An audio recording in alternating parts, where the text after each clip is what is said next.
What is your, well, you don't see that every day, story? Story 1.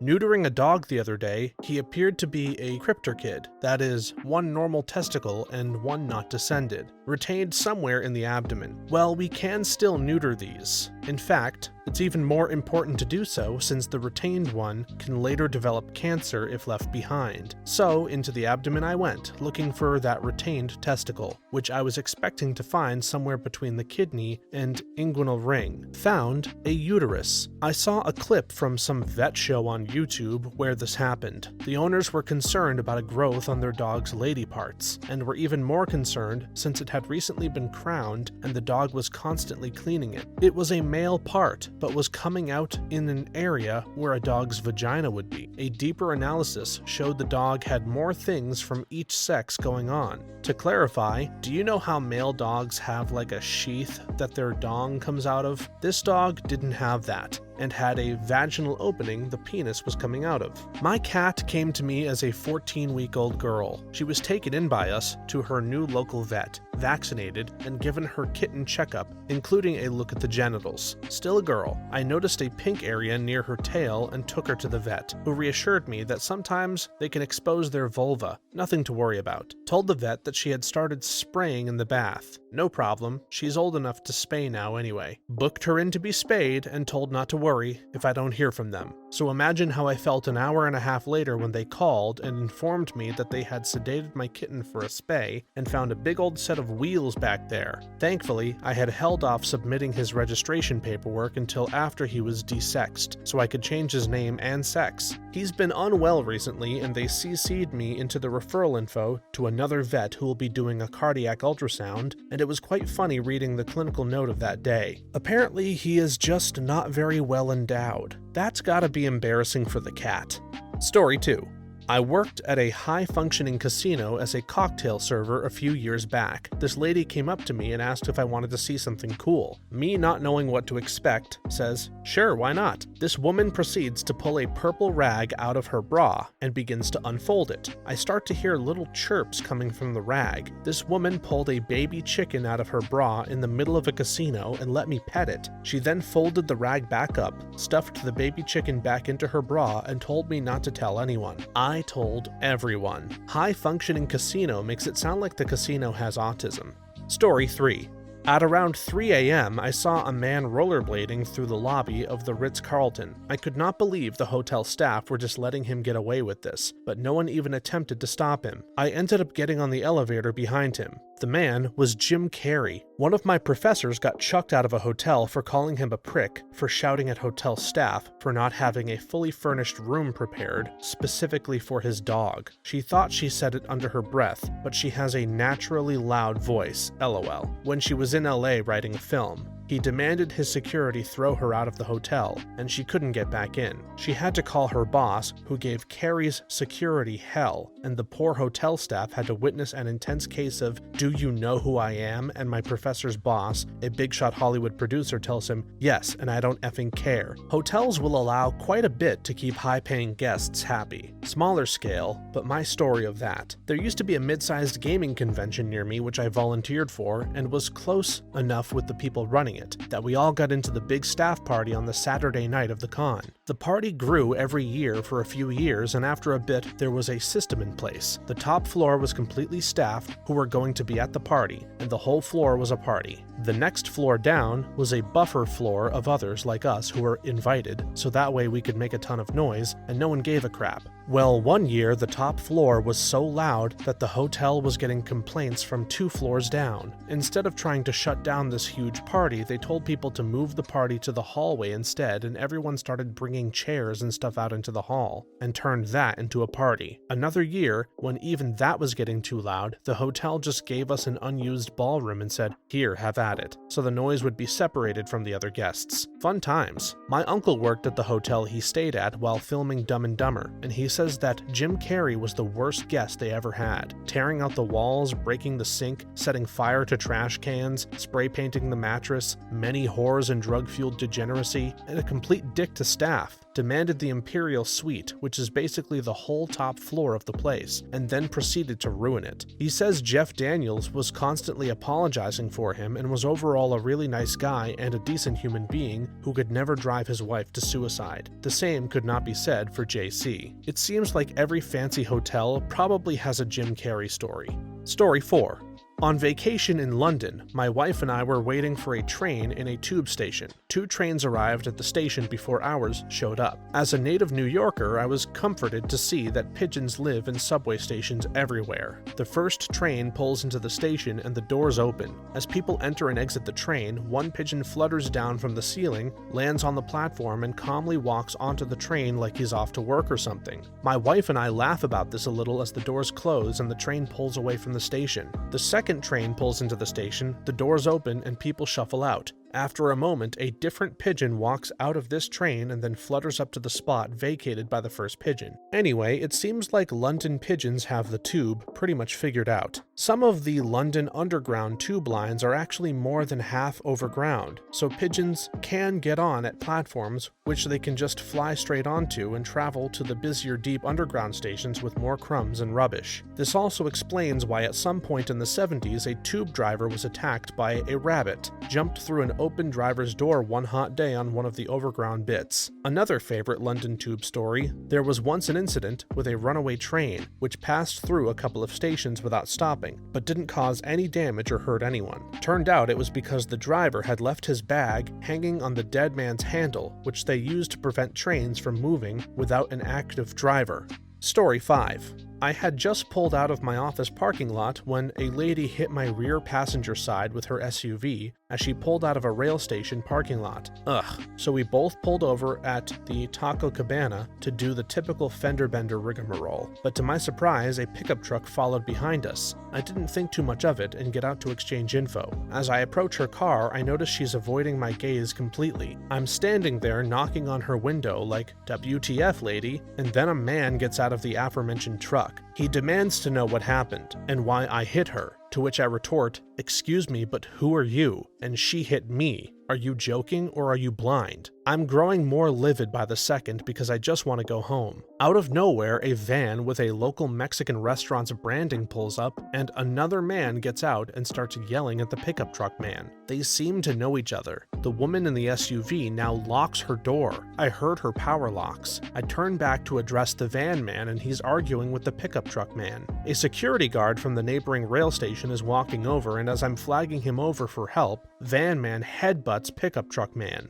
Full on. I'm in total disbelief, and now the security guard is frantically running and jumping a hedge of bushes. He comes and breaks up the fight. I'm not sure why, but it was at this point only that I feared for my safety, but I was also now deeply invested in this drama that was unfolding. It turns out the woman who hit me was having an affair with the pickup truck man, and they were having a rendezvous at the rail station parking lot. The van man is her husband, and he had just caught them in the act. Worst part is their teenage son was with him. The van man is practically giddy, telling me to contact him at all if I need a witness to the accident to get my car fixed, presumably so she can get slammed with a hefty fine or premium or whatever. So yeah, you just don't see a grown-ass man headbutt another grown-ass man in a Taco Cabana parking lot every day. Where should we go to have our illicit affair? The rail station, of course. It's right there in the name. Story 6. A bride in her wedding gown running in the train station being chased by 2 women holding the train of her dress. People get cold feet before weddings. It is actually super common. The day I was going to marry my wife, I had thoughts of running away to my local train station and going to Mexico. That's what stress does to you. But then I saw my beautiful future wife standing at the altar on the beach, and she whispered those very familiar words to me: "I love you. And you have several live scorpions crawling out of the pockets of your pants." Anyway, the marriage didn't make it. The ensuing loneliness led me to opening up my side business, however, which was later described as the best glory hole on this side of the Mississippi and the hole of honest jizzing. I saw a bridesmaid get tasered in a hotel parking lot. The entire bridal party appeared to be fighting with another 4 or 5 people. The cop kept warning her to stop coming towards him. She was yelling and walking towards him, waving her arms, bouquet in one hand. Suddenly, she just turned into a pile of taffeta on the ground. Story 7. My wife and I were on the loop around Atlanta in bumper-to-bumper traffic. There was a Dodge dually pulling a flatbed trailer in the lane next to us, and on the other side of him was an S10 Blazer, who apparently wanted to get in behind the truck. As soon as the truck was past the Blazer, he started to change lanes, but when he noticed the trailer, he swerved back into his own lane, but he overcorrected. He got that Blazer up on two wheels like in a stunt show. I could see the drive shaft spinning. He held it long enough for me to turn to my wife, tap her on the arm and say, "Look at that." She saw it, and he set it back down and just kept driving. I was like, are we in a movie? You live OTP long enough and you see everything on 85 or 75. They even have cute nicknames on the radio traffic reports like 3-car insurance seminar on the shoulder, things I've seen in Atlanta traffic. A 7-lane highway at a dead stop of bumper-to-bumper traffic every single day at rush hour. Cars doing a 6-lane dive to make their exit in less than 50 feet. Cars stopped at a dead stop in the middle of a highway lane because they missed their exit. The entire highway shut down for literally a quarter-inch of snow. A friend of my husband's had a psychotic break and was driving near Lenox Square Mall at Christmas time. He did donuts in the nearest police station parking lot, zoomed off in rush hour traffic, ricocheted between parked cars and cement barricades, and then barreled towards the mall, cutting through traffic by trying to dive over other cars like a monster truck in his minivan. Came up to the cop directing traffic. The cop withdrew his weapon and warned him repeatedly, but he didn't stop. The cop gave chase. He cut through a McDonald's parking lot and hit cars in the lot, and he was headed towards a group of teenagers gathered outside. The cop fired. He didn't survive. I've only lived here for 6-ish years, and only commuted to or through the city for maybe 4 of those, but you freaking nailed it. I once saw a guy unintentionally rear-end the same car in a span of 30 seconds on 7585 downtown. Lunacy. Also, I kinda get the snow thing, but I'm from Connecticut and Massachusetts, so whatever. But rain? Rain? Seriously, y'all, it's just rain. It rains here really often. How the ever-living frick have y'all not figured out how to navigate a vehicle when it's wet out? Holy sweet balls, get it together. Story 8. This was probably someone else's, you don't see that every day, but this one was the hottest recorded in the city. I was walking down a secluded trail but had to stop at a bench just to cool down. Then this really tall black guy was sitting in a motorized chair with a foot cast. He was really chill since he was smoking a joint and asked if I wanted a lift, so I sat on one of the armrests and away we went. It was a short ride, but he gave me a hit of his joint and figured, shoot, why not? This has to be the most bizarre situation I've ever been in. We passed an old lady, then it hit me like, oh, you know, we're in the most affluent part of the city and a black and brown guy is cruising through the scenic path, smoking a joint on a motorized chair. Just your average day in the city or something. I was waiting for a bus in northern Baltimore when a skinny white guy pulled up to the light on a dirt bike. A morbidly obese black guy called out to him and they talked for a minute before the black guy got on the bike too and they took off. The back part of the bike just barely cleared the back tire. They almost hit a bus in the next lane but eventually ended up fine. I'm fairly certain they didn't know each other beforehand, and I think the black guy just wanted to try riding on a dirt bike. Completely different but similar, I was at a big park in downtown Houston, high as could be with a couple of friends. We're all suburban white guys. This huge black guy starts strolling towards us. He's wearing all White Sox gear, a starter jacket, and a wave cap. Very not a suburban white boy. My 2 friends take off, saying something about him probably being in a gang. Now, I prefer to let people prove themselves one way or another, so I stay put. The dude walks up and asks if I have a light. I do, so I hand it to him. He says, "My girl doesn't like when I smoke. Want some?" And he pulls out a huge blunt. We hid out in a handicap porta potty and smoked the whole thing. I was even more super high while my scaredy cat low-key racist friends were coming down during our laser light show. Story 9. Preface, I live in the meth valley of the Midwest, so this isn't surprising. I was in Walmart and I saw this older woman, 65-ish years old, and she didn't have a shirt on or a bra. Instead, she took her very stretchy pants and lifted them up above her very saggy breasts, forming a sort of jumper/romper and just went on her way. That's not something I expected or wanted to see. Not meth related, but a funny story much like yours. I used to work as an activities aide in a nursing home, so my job was to get people for activities and bring them down. One of the ladies, who was about a good 400 plus pounds, was a regular and needed a lift to bingo. What happened next I never expected and find hilarious now. Her getting ready for bingo was opening the waist of her elastic pants and flopping her giant breasts into her pants. What makes it even funnier is she just snapped that elastic band so fast. She looked at me and says, "Okay, I'm ready." It's been about 17 years, but that is still hilarious, and I can still see it happen like it was yesterday. My most memorable story of the short time I worked at Walmart was about a mom and daughter trying to steal at our belted self-checkout lane. I was just doing what a typical solo self-checkout host does around closing time. Absolutely nothing.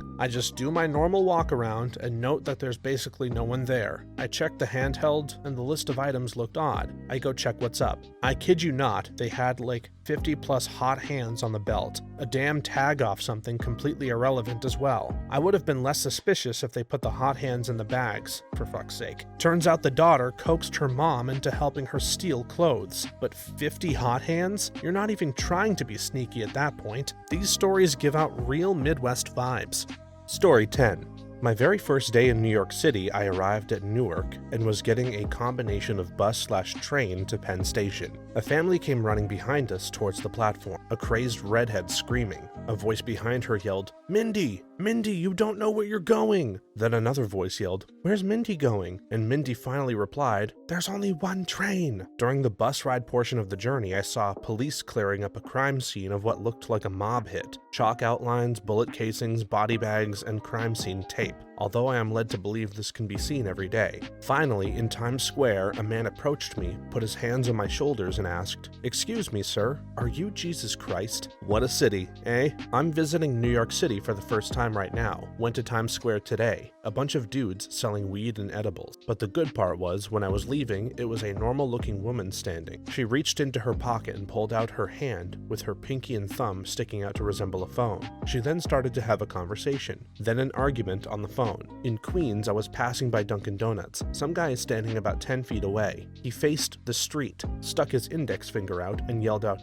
"Hey you!" while pointing at literally nothing. He stood in that position for about 5 seconds, then bolted inside the Dunkin' Donuts. Went to New York City on vacation just before the pandemic hit. As I was ready to take the air train, we needed a Metro card to take it all the way to Manhattan. That's when a lone man approached me and sheepishly asked how to do this and how to get to the city, since it was his first time. I was alone and it was my first time too, but unlike him, I actually spoke English. He only spoke Spanish and told me he needed to get to Manhattan somehow, and once he made it there, he'd figure it out. He reminded me of how my mom has trouble figuring out technology and how she had me help her translate when we first came to the US, so I helped him and brought him along for the ride. One station before I arrived at my Airbnb, he had told me pretty much his life story. And to answer your question, he hugged me goodbye and told me I was an angel sent from above to put his soul at ease while he was taking the first steps of his new life there. I will never forget that guy. I hope he made it. I would probably never survive in New York City with how much social anxiety I have. Story 11.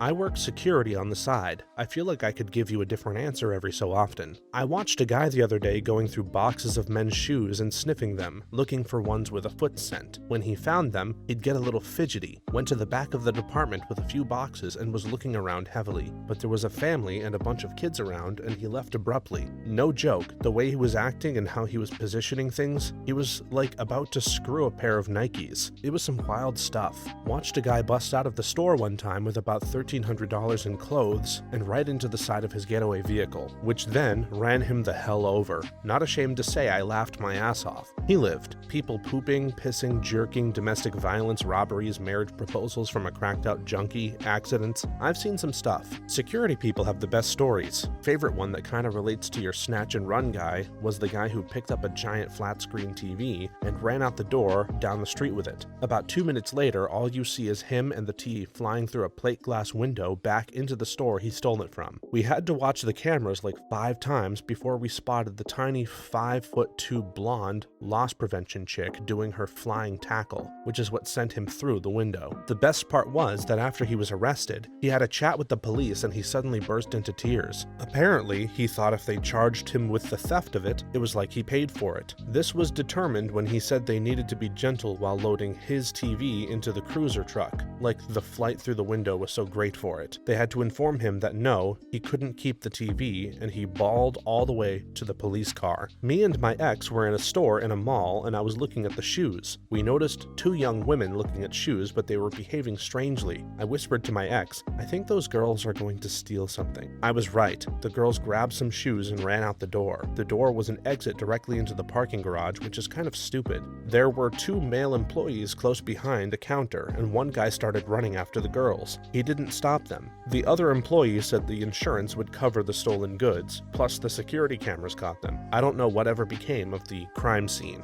Story 12. Found out today that my grandpa was a boy when the historic tornado of 1939 hit Anoka, Minnesota. He was trying to find his brother and was pulled into the armory by a stranger and taken into the basement moments before the roof was blown off. Found his brother in the basement and was instructed by his brother to go straight home. On the way home, he came across a woman who had been beheaded by the tornado. He then saw a man on the ground who had been clutching. He was too scared to see if he was alive and just ran home. His other brother was in a movie theater, and it somehow didn't lose power or anything during the tornado. The movie kept playing, so the older brother left the movie theater clueless about the tornado to see basically the entire town destroyed. My Nana was in the 1927 St. Louis tornado. Her dad stood up close to the transom window while she was home for lunch, and the back half of the building just collapsed. He fell 3 stories and broke his hip. My Nana and her mother were trapped in the rubble. Her dad walked 3 blocks with a broken hip to get help, while Nana listened to and talked to her mom as her mother bled to death, her legs severed by the debris. When it was time to identify the body, Dad was only able to ID his wife by the dress. So much debris had been driven under her skin that he thought the body was African American, unlike his wife. To the day she died, my Nana had debris under her skin on her hands you could see, and a deathly fear of tornadoes. I had a similar theater experience. Went with a friend to a movie. In the middle of the day, the sun shining bright with no clouds in the sky. Left my windows rolled down because I drove a junker and it was hot. Halfway through the movie, the power goes out. After a few minutes, some people came in with flashlights saying the power probably wouldn't come back on and we may want to leave. I go out front and the rain isn't falling. It's going sideways. I run to my car and there's already a few inches of water in the footwell. It turns out a massive storm front came in, multiple tornadoes in town, and an F5 tornado wiped out most of a town nearby. If the power hadn't gone out, I never would have had any idea what was going on outside that theater. That's the sort of stuff that would give me PTSD. Story 13. Some guy cut me off with a trailer on a road with a speed limit of 35. A few minutes later, I happen to pull into the same gas station. I try my best not to look at him. I don't want to start anything. I hear, "Hey!" I make a beeline for the gas station door. Then I heard a whistle coming from the direction where he was, still trying to ignore him. I finally turn around when he comes jogging up to me. Rough-looking fella says, "Sorry for cutting you off back there. I was low on gas." I drive for a living and come across a-holes daily, so this guy apologizing threw me off. I said no worries and thanked him for apologizing, and we went our separate ways. That reminds me of the time I was out running in my neighborhood when a truck backing out of a driveway nearly ran me over. I gave it my dirtiest look and kept running. A couple of moments later, I see that truck has turned around and is coming in my direction now. I was unsettled by this, assuming that I'd made the driver mad with my expression, and started eyeing ways I could get away. The guy pulls up, rolls down his window, and then apologizes for nearly squishing me. He had his daughter with him and said he wanted to show her how to be a decent person. I was pleasantly surprised. One time I was very late for an important meeting, so I was riding this Jeep's butt through Seattle. Unknowingly, by doing so, I prevented him from back into the parking. Immediately, this guy starts giving me the finger. To my horror, he parks right in front of my work, right next to my parking spot. There's nothing I can do. I pull over and park. The man gets out of his Jeep, clearly ready to fight me. He's swearing and yelling and angrily gesturing. I'm still late, so I swiftly grab all of my paperwork and bust out of my car, profusely apologizing and trying to explain the situation while half sprinting. The guy does a 180 on the attitude and he apologizes, and I'm apologizing while running away, and he says God bless, right as I bust through the front doors. One of my oddest encounters for sure. I hope he's having a good day today. Something similar happened to me. My sister and I were walking down down a hill from our parents' house, and a guy went speeding downhill past us, way too fast for the narrow street, downhill, and at least 3 other pedestrians too. I yelled at him, "Slow the F down." The car stops about 20 feet away and reverses back to us. Told my sister, "Shoot, keep walking. Sorry about this." The car stops and rolls down the passenger window in line with us. I'm ready for an a-hole to chew me out. He flat out apologized with something akin to, "Hey, thanks for that. I needed that. I even live here and speeders annoy me. I was spacing out and you're right, I was speeding. Thanks for yelling and reminding me. Cheerio," and off he went. I was pleasantly surprised, and wow, it worked for once to yell at a speeder. Story 14. My family and I were coming back from church. We were on the freeway heading home. My sister was driving and my dad was in the passenger seat. My dad had his hand outside of the window while grabbing the rooftop. Out of nowhere, we hear that our dad was disgusted by something. He brings his hand back into the car and sees that a bird has covered the top part of his hand with poop. Everyone started laughing and was amazed at what had just occurred. It was a 1 in a million situation. The bird had to land the poop on my dad's hand while the car was going full speed on the freeway. I have been pooped on by birds 14 times in my life. I am definitely cursed. One time I was sitting at a light and my window was open no more than 2 inches. Bird pooped through the small opening in my window and all over my shoulder. Total WTF moment. Not poop, but bird related. My dad let my older sister borrow his car for a long trip. She was 19 or 20 and he had a big old Lincoln. She comes back and fearfully tells him she got a speeding ticket for 80 and a 55. Furious, he goes out to inspect the car to make sure everything is okay. Comes back screaming her full name,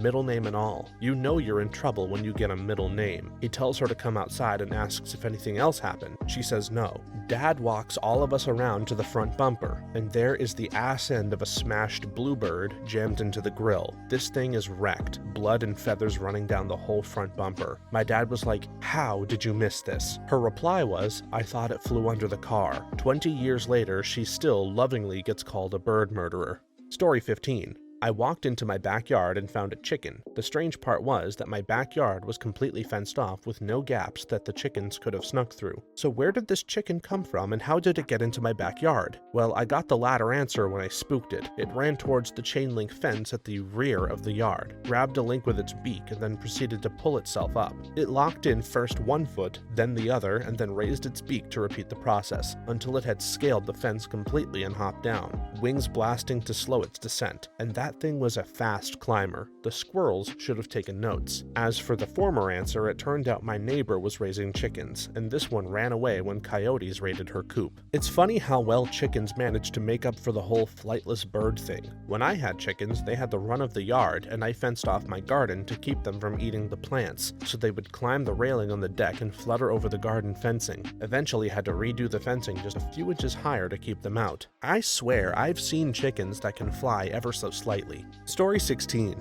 Used to work at a casino as a cashier. 2 female customers started arguing in line. Apparently one lady was yelling at another for how she was dressed. She was wearing a sundress, so everyone was confused about what the deal was. The upset lady finally says, "What makes you think that you should wear that?" Another woman responds by lifting said sundress up to her neck. She was not wearing underwear. She drops the sundress back down and says, "Because I can." Casinos, man. I really want a casino worker to write a book about all the crazy stuff they've seen over the years. Story 17. Today I was coming upstairs after eating quesadillas with my family and watching Frasier, and my 90-pound dog suddenly scrambled up the last 3 steps. I saw a flash of fur and I was like, WTF? A rabbit in my house? I see there's a strange small dog in my house. Then there's yelping and there's another small dog. My big puppy chases the crap out of them in my living room as they dash for the door, yelping, with my dog tailing them down the block. Yeah, turns out that as I was cooking the quesadillas, I opened the back door a little to let my dog out to pee and forgot the door was open. Those 2 little scoundrels must have been like, "Hey, it smells good in this house, let's go inside." A few years ago, we heard a strange single knock at the door. My husband, my son, and I look at the door confused. There was no more noises, so I ignored it. My son, however, who was 18, decided to investigate. Next thing I know, there's a cat flying through the house. One of my cats saw it and went into territorial mode. Now my other 2 cats are creeping down the stairs to investigate, and the strange cat has hidden in my couch, which was a pullout. So we're trying to corral my cats so that we can get the strange cat, and it was just pure chaos. All doors wide open in the house now to shoo out the strange one, who is understandably terrified. We don't know if it will attack us out of fear. It took about 15 minutes before it shot back out the door, and we just stared at each other stunned. I sort of forgot about it until your comment. Strangest damn thing. Thanks for watching until the end. If you have a similar story to these that you would like to share with us, please leave it in the comments below. If you enjoyed this video, please leave us a like and subscribe.